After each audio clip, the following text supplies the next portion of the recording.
Momento de Vidas, el programa cultural más visto de Latinoamérica. Les doy la bienvenida. En 27 minutos vamos a darle la vuelta al mundo de la cultura de nuestros pueblos. Mi nombre es Aisa García y hoy les saludo desde el Archivo Histórico de la Ciudad de México. Este recinto se construyó en 1760 y fue declarado Monumento Histórico en 1931 con la finalidad de preservar el patrimonio artístico. Miren nomás su fachada, trabajada en cantera. Y bueno, ya entramos en materia con un repaso de las novedades culturales de la semana. El Ministerio de Educación de Perú presentó el primer manual de escritura para la lengua originaria Ashaninka, con el fin de promover su uso en las escuelas. Esta iniciativa, que implica la constitución de escuelas interculturales bilingües en el país, permitirá reivindicar los derechos de los pueblos indígenas al mismo tiempo que promoverá el uso del alfabeto oficial en una nación mayormente indígena. Ashaninka era una lengua sin alfabeto, por lo que no tiene escritura, razón por la que el Ministerio de Educación realizó un manual para que la lengua pudiera tener alfabeto, reglas de escritura, uso de morfemas y uso de signos ortográficos. Esta iniciativa busca que los docentes de las escuelas bilingües ubicadas en las zonas rurales puedan impartir con mayor eficacia sus clases de Ashaninka en español y así preservar la lengua originaria en las nuevas generaciones. Según el Ministerio de Educación peruano, el Ashaninka es hablado por cerca de 73.500 personas en la zona de la selva de Perú.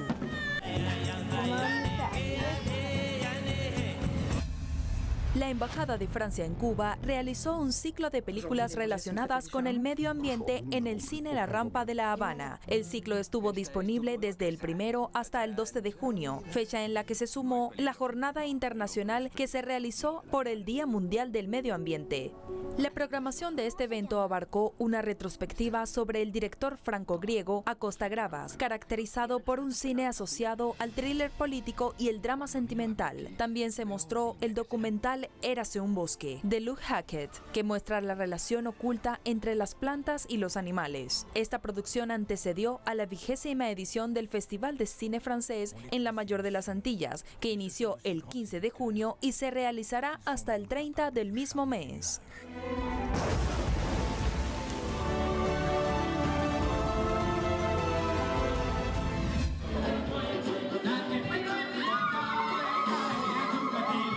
La obra de teatro más famosa de Kenia regresa a las tablas después de 45 años de espera. La pieza fue prohibida durante años y sus autores fueron encarcelados. Más de 4 décadas después, regresa a los escenarios. Se trata de la obra Me casaré cuando quiera. Yes, it is a Kenyan play and a Kikuyu play at that, but I don't feel that it's particularly about Kenya. It literally applies to every country in the world, all the elements of poverty, corruption, the gap between rich and poor. In fact,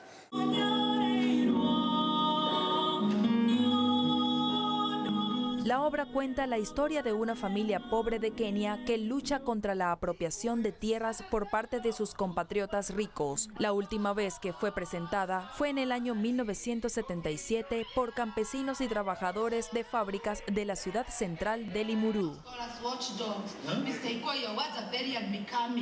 It is epic to have something like this back in Kenya, considering that it was, I listened to Ngugi wa Thiong'o saying he was put in for 1 year in committee, and now that the fact that we can come here and watch it as adults and even bring our students here to watch it, I think is really, really good. La producción de Me casaré cuando quiera extenderá su temporada y reivindica la vida de su autor, el célebre escritor Ngugi wa Thiong'o, quien relata que luego de ser encarcelado por el contenido de la obra, en la que denunciaba la explotación de su país, estuvo en el exilio. Cuando las condiciones políticas se lo permitieron, regresó a su país, donde algunos fanáticos lo acosaron y su esposa fue víctima de agresión sexual.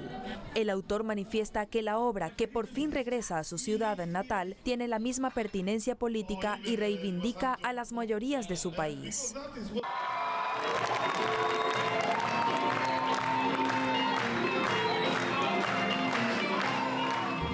Antes de de continuar, quiero contarles que este edificio es uno de los ejemplos de arquitectura civil que contribuyeron a que la Ciudad de México fuera declarada Ciudad de los Palacios. Así que nos encontramos en un auténtico palacio que lo van a disfrutar durante el recorrido.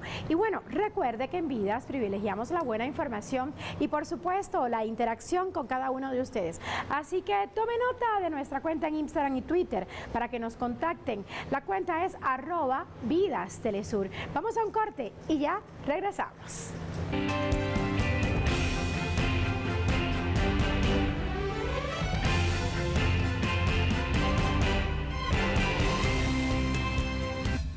Y miren lo que me encontré en una de las paredes del Archivo Histórico de la Ciudad de México donde nos encontramos. Una frase que dice que la madurez de los pueblos está determinada por la conciencia de su memoria histórica. Bueno, pueden ustedes tuitearlo si les gustó en sus redes sociales. Si nos arroban sería maravilloso. @VidasTelesur es nuestra cuenta. Ahora continuamos con más de Vidas, su revista cultural de cada semana. Hoy le quiero hablar sobre los avances tecnológicos y científicos que se han dado a partir de la secuenciación del genoma humano, lo cual, claro está, permite estudiar de manera muy fina los diferentes aspectos de nuestra especie. Así que les propongo conocer más en la siguiente historia que elaboró para Vidas nuestro corresponsal en México, Eduardo Martínez. Veamos. Estas obras expuestas en 3 salas del Museo de la Ciudad de México tienen características muy peculiares y forman parte de un proyecto que inició hace 4 años con la finalidad de acercar al público al arte y difundir avances científicos y tecnológicos. Es la ampliación de esta información hacia la sociedad, compartir este conocimiento de una manera atractiva, divertida, didáctica, ágil, hacia la sociedad en general. Tenemos talleres para niños, conferencias, charlas y paneles y estas activaciones performáticas en donde tratamos de sacar la información científica del cubículo, que era un poco la preocupación del equipo científico, que todo esto surge a raíz de que tienen problemas para que ese conocimiento salga del ámbito académico y del ámbito de los científicos y empiece a recorrer las calles, ¿no? La muestra Mosaico Genético en México, una mirada desde las artes, está compuesta por piezas de 76 artistas mexicanos, mujeres y hombres a quienes se les realizó un estudio genético de composición ancestral, mismo que proporciona información sobre los orígenes étnicos de un individuo. Lo que tratamos de demostrar es que estos resultados siempre son diferentes. Si yo me volviera a hacer el estudio, mi resultado podría ser distinto, ligeramente. Es decir, en conclusión, no es absoluto, ni total, ni una verdad completa lo que te muestran nuestros resultados. Lo que sí te pueden decir, y eso es lo que el equipo de acompañamiento con toda su información ha hecho, es que todos estamos hechos de lo mismo. O sea, el código genético es el mismo para todos los humanos, ¿no? Y todo lo demás es política. La biología no reconoce fronteras en ese sentido. Las identidades nacionales son cuestiones políticas, ¿no? Poner a conversar a la ciencia con las bellas artes es una de las premisas en las que se basa el proyecto, que logró reunir apoyos de distintas instituciones culturales, pero también en el ámbito de la salud e investigación, como el Instituto Nacional de Medicina Genómica. Así lo cuentan sus promotores en los materiales que difunden en las distintas plataformas disponibles en la actualidad. Muchas personas pues reflexionaron sobre su historia, de nuestra convivencia con otras especies en el planeta. Y ahorita el reto pues es integrar toda esa información, todas esas reflexiones, integrarlas con el conocimiento científico, ¿no? Hay, por ejemplo, quien musicalizó el DNA, hay quienes hicieron poemas, hay quienes hicieron libros, hay quienes hicieron esculturas. En los últimos 10 años, los avances en las investigaciones a partir de la secuenciación del fenómeno humano han permitido estudiar diferentes aspectos de la especie. Gracias a eso, es posible conocer que las poblaciones son resultado de procesos evolutivos que incluyen la selección natural, migración y mestizaje.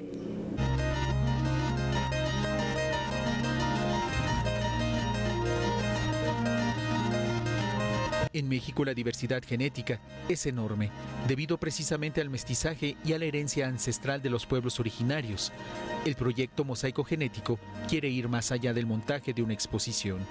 También organiza foros de discusión y de divulgación para dar a conocer que dentro de las mismas poblaciones y grupos étnicos que habitaron el país se pueden identificar variaciones que permiten saber de dónde venimos. Usted, caballero, ¿recuerda la última vez que vio a su abuela o a su bisabuela? ¿Alguno de ustedes recuerda el primer olor de su infancia? Malena Díaz, por ejemplo, es fotógrafa y artista plástica también. Ella participa en el proyecto con una pieza elaborada con maíz. En su natal Tlaxcala, trabaja con los agricultores para que obtengan un precio justo. Su estudio genético sirvió de inspiración para crear maíz arcoíris. El maíz tiene más de 10,000 años. Aparentemente son los resultados, aunque ya hicieron pruebas y ahora dicen que tiene 30,000 años, ¿no?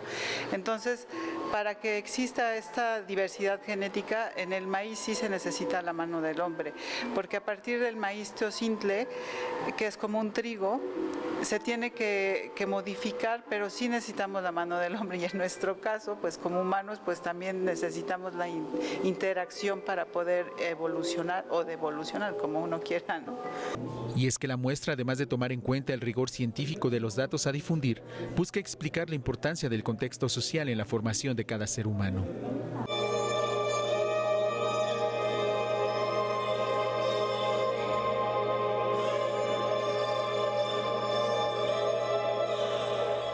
Cada una de las obras que participan dan cuenta de la historia individual de sus autores, que difícilmente pueden dejar de referirse a sus antepasados y a aquellos que le rodearon en distintas etapas de su vida.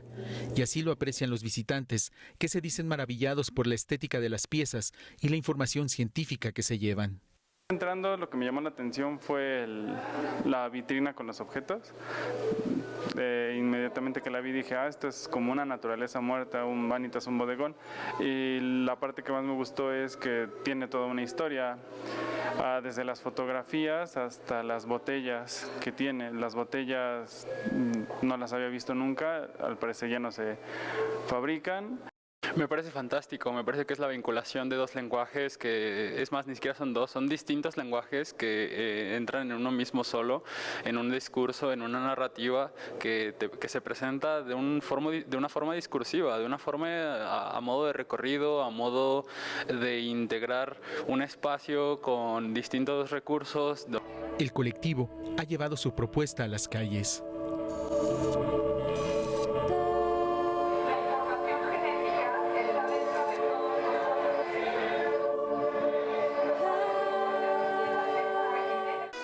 También quiere llegar a los niños para que se interesen en la ciencia o por alguna de las diferentes expresiones artísticas.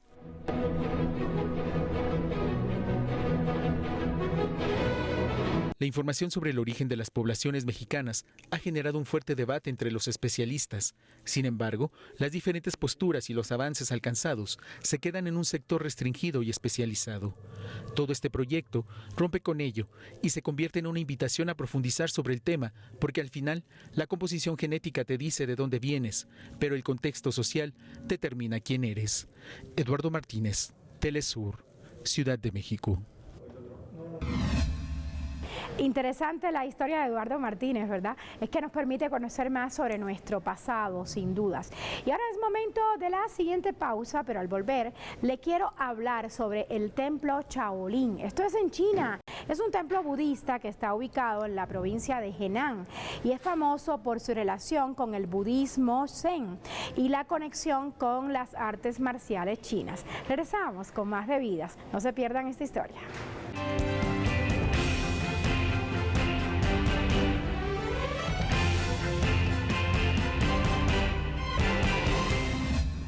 Estamos de regreso, gracias por seguir conectados con nosotros en Vidas. Comentábamos que el templo Shaolin fue inscrito como Patrimonio de la Humanidad en julio de 2010 como parte de la denominación Monumentos Históricos de Denfeng. Hay que destacar que la cultura Shaolin se ha desarrollado en el mundo, manteniendo el sello de la tradición. Además, integra el entrenamiento físico marcial con el mental espiritual, lo cual lo hace más interesante. Estas características hicieron que aprender en el templo Shaolin se convirtiera en un símbolo de respeto y dignidad. Conozcamos más en la siguiente historia.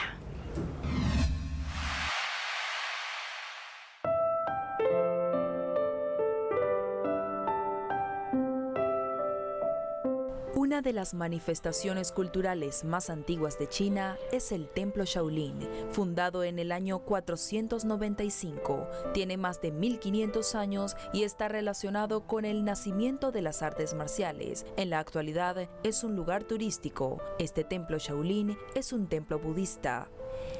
El nombre Shaolin proviene de la montaña que rodea a este templo llamada Shaoxing y que ocupan 2/3 de la superficie de China. Este templo budista está cubierto por montañas. Muchos templos se construyeron en este lugar por ser considerado un paraje perfecto para desarrollar la espiritualidad del individuo, estar en contacto con la naturaleza y obtener la serenidad necesaria para encontrar el equilibrio interior. Se establece que junto a la práctica de la meditación y la búsqueda del conocimiento, los monjes debían entrenar también el cuerpo para lograr una conexión armónica con mente y espíritu. No es fácil realmente ser monje Shaolin, ¿no? Tienes que llevar muchas reglas, muchos votos y realmente tienes que renunciar también a tu vida cotidiana. Entonces, en esta condición como monje Shaolin, mi misión es expandir la cultura, ¿no? La cultura Shaolin.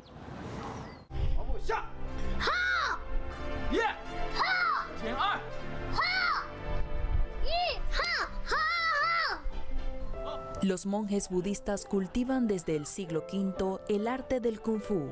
Los maestros de la escuela del monasterio de Shaolin manifiestan que esta disciplina implica no solo la aplicación de energía en la lucha física, sino también es necesario tener un corazón limpio. Ellos, a través de sus enseñanzas, marcan pautas de comportamiento basadas en la rectitud del carácter principalmente.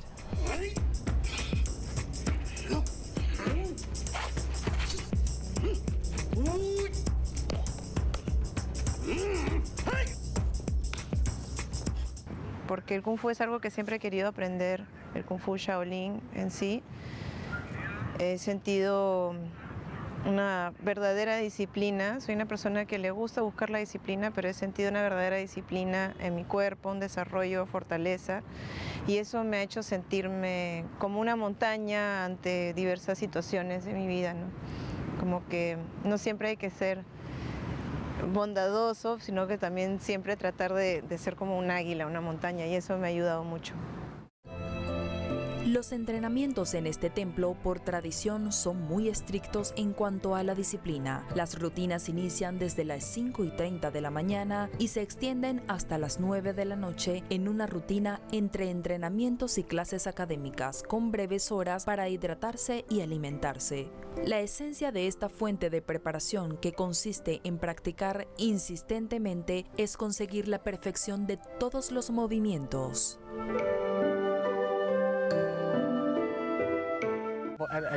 Ingresé al templo Shaolin a la edad de 5 años, cuando era apenas un infante. Cuando tenía 3 años, casi muero. Mis padres intentaron de todo para salvar mi vida. Desafortunadamente no pudieron.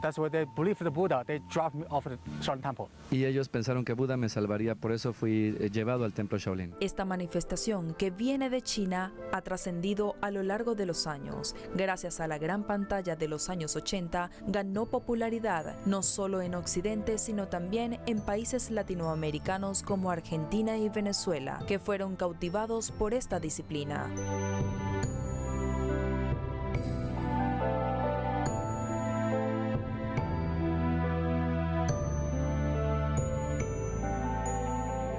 Nosotros somos sus primeros discípulos en Argentina y en Latinoamérica. La primera vez que fui a China fue en el 2012, fuimos con un grupo de 12 personas y poder conocer China, toda la cultura tradicional de Shaolin y con el maestro fue un momento increíble, y poder encontrarnos con toda la cultura milenaria de Shaolin fue una experiencia muy motivadora y nos quedamos vinculados de una forma con China que siempre queremos volver. El Shaolin Kung Fu se ha considerado uno de los tesoros culturales de China y su presencia se puede sentir por todo el mundo. Existen muchas razones para visitar este templo. Una de ellas es que en el año 1983 fue seleccionado como clave de monasterios budistas a nivel nacional. En el año 2007 fue catalogado como el primer lote de atracciones turísticas nacionales y en el año 2010 se añadió a la lista de Patrimonio Mundial por la UNESCO. El templo de Shaolin tiene más de 40 centros culturales en el extranjero, principalmente en Europa y Estados Unidos. Los centros, al igual que la práctica de enviar a sus monjes a estudiar lenguas extranjeras y teorías religiosas, es simplemente otra manera que tiene el templo de ampliar su alcance a nivel mundial.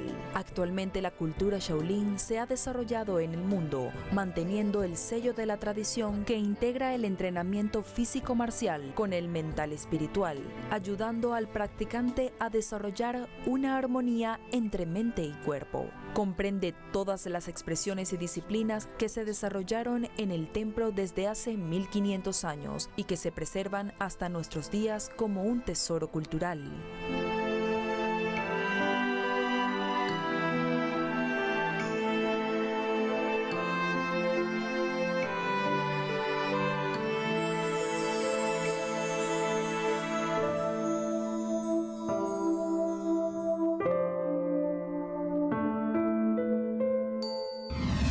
Se nos agota el tiempo, sin embargo no me quiero despedir sin antes compartirles un pensamiento de la pintora mexicana Frida Kahlo, quien decía: nunca pinto sueños o pesadillas, pinto mi propia realidad. Y bueno, a mí me gusta lo que ella pintaba, tengo que revelarlo aquí, muy interesante, ¿no? Ahora me despido con el tema Al Kufiyeh Tres Aravayeh de la británica palestina Shadia Mansour, en colaboración con el rapero, compositor y activista estadounidense M1.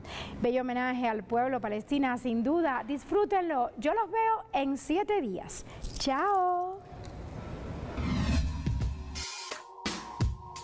صباح الخير يا ولاد عمومنا، تفضلوا شرفونا. شو بتحب مضيفكم، دم عربي ولا دموع من عيوننا؟ بعتقد هيك تأملوا نستقبل من هيك تعقدوا لما تدركموا على غلطة من هيك لبسنا الكوفية البيضة والسودا، صاروا كلاب الزمان يلبسوها كموضة.